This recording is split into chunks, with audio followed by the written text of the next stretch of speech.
Name every male VTuber right now. What, you can only think of one or two?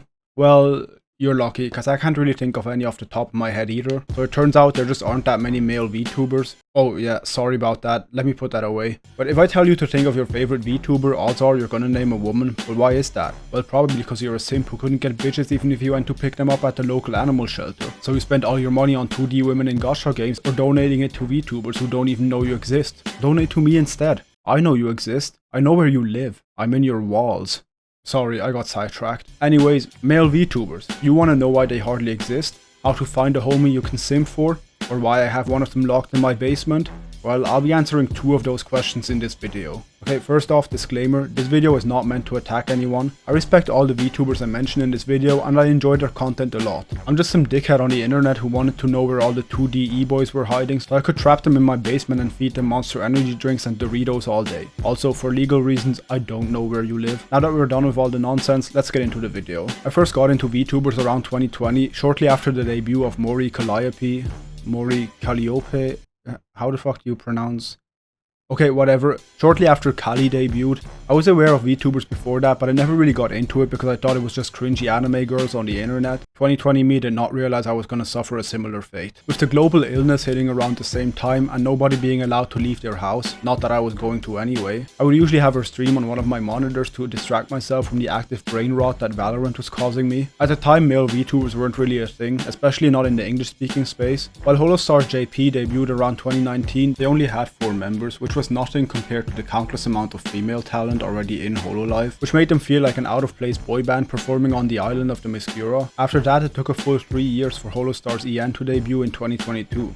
If you wanted to see male VTubers, you only had 2 options at the time. Number 1, take copious amounts of hallucinogenic drugs until you either see your husbando or Jesus. Or number 2, search the indie space for people like Porcelain Maid, who even then only became a VTuber by coincidence and didn't call himself VTuber until quite a bit later. From a normie's perspective, VTubers have always been viewed as being cringe AF, but even in the VTuber sphere, where someone could throw a $100 super chat at a PNG of an anime girl and no one batted an eye, being a male VTuber is considered a level of cringe that only few people could handle. And my respect goes out to all of these brave soldiers. Except for the ones who got cancelled for some horrible reason, I don't associate with that. But with the supply of female VTubers being far more than any reasonable person could ask for, and as we all know the VTuber and anime community consists of only reasonable people, there seemed to be no demand for male VTubers, which brings us to our first problem. It's not exactly a secret that there's a big overlap of people who enjoy anime and people who watch VTubers. I draw a Venn diagram, but it will probably look ridiculous considering that it would just be a smaller circle inside of a larger circle.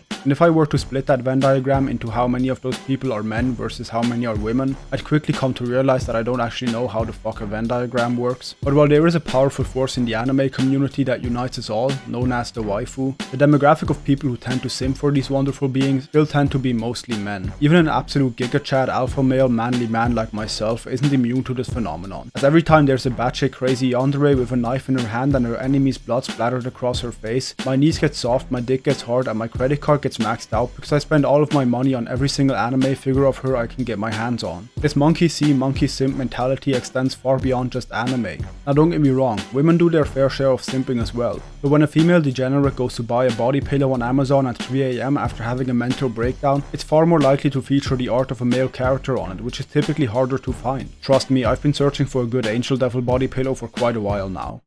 For research purposes, of course.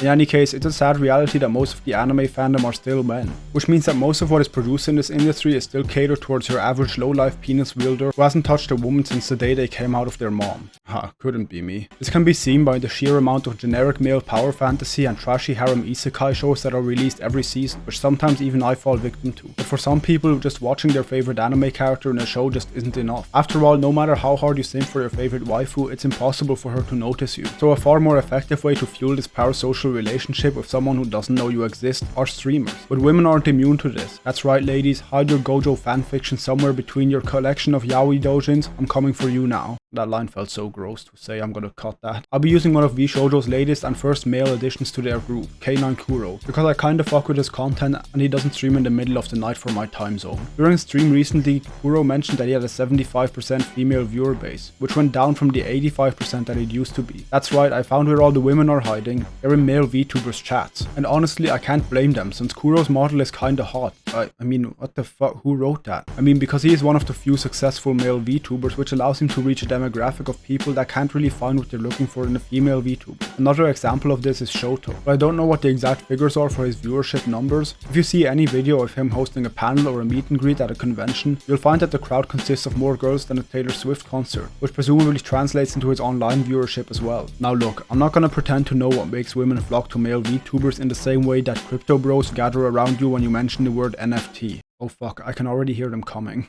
If I knew what women wanted, I'd either be in a happy relationship or a very successful pimp.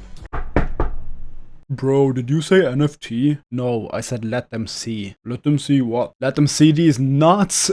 Hey, fuck off. Anyway, where was I? Oh yeah, male VTubers. That 10% incline in Kuro's male viewership is not just because his model has longer legs than Nami from One Piece. It also correlates to a shift that has been happening in the VTuber scene for the past few years now. With more and more people in the indie VTuber scene, not only have male VTubers become increasingly more popular, but VTubers in general have seen a rise in popularity. With creators like Ironmouse winning Content Creator of the Year and countless other VTubers being invited and nominated at the Streamer Awards, the whole space is becoming slightly more mainstream. VTubing is no longer just girls being signed to a massive corporation to pretend to be anime characters on the internet all day. A lot of content creators use VTuber models as a way to create content online without having to show their real face or identity. I, for example, became a VTuber so people I know IRL wouldn't find out that I'm being cringe online. For some other people it might be because they want to be a character or a version of themselves that they can't be in real life. And some people are just ugly and want to hide their face for that reason, I don't know. Can't blame them. Maybe that's why I'm doing it. You'll never know. Point is, with VTubers becoming more and more like normal streamers, the perception of what a VTuber is and who a VTuber can be slowly fades away and hopefully increases the diversity in the space for creators and viewers alike. So yeah, comment down below what your thoughts are on this, and if you didn't hate this video, consider following me on Twitch. I stream sometimes and usually around 2 PM CET, so yeah, links in the description. And remember, I'm in your walls. Am I even recording?